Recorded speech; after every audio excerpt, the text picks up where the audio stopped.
بلو well کی طرح ایک اور تباہ کن گیم PUBG، جس میں حریف کو مار کر آگے جانے کا ٹاسک ملتا ہے۔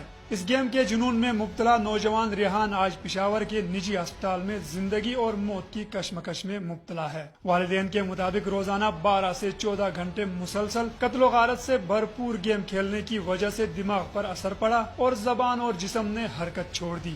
ڈیڈ پوزیشن میں گیا ہوا، کس پوزیشن میں گیا تھا، یہ بیچ میں گیم میں سو گیا۔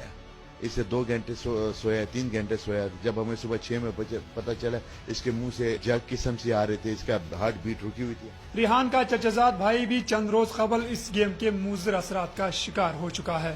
ہم سب کزنس کھیل رہے تھے تو میں نے ہینڈ پیس پہنے ہوئے تھے، تو پتہ نہیں میں بے ہوش ہو گیا تھا، اور اس کے بعد میں پتہ نہیں تھا، پھر اس کے بعد میں ہاسپٹل میں جب آنکھیں کھولی تو میں ہاسپٹل میں تھا۔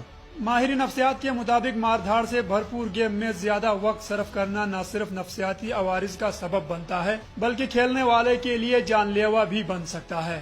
اس میں جو وائلنس ہے کہ آپ نے فلاں کو مارنا ہے، پھر ٹارگٹ اچیو کرنا ہے، پھر فلاں کو مارنا ہے، وہ فلاں آپ کا بھائی بھی ہو سکتا ہے، آپ کا کزن بھی ہو سکتا ہے، تو آپ کو تسکین تبھی ملتی ہے جب آپ اپنے بھائی کو یا کزن کو یا دوست کو مار کے آگے جاتے ہیں۔ تیزی سے نوجوانوں میں مقبول ہوتی اس گیم کے منفی اثرات اب نمودار ہونے لگے ہیں، جس کے سدباب کے لیے ہر پہلو پر توجہ دینا ضروری ہے۔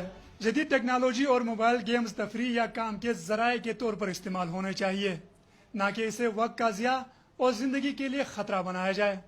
کیمرہ مین طارق محمود کے ساتھ ساجد ملیودن، آپ نیوز، پشاور۔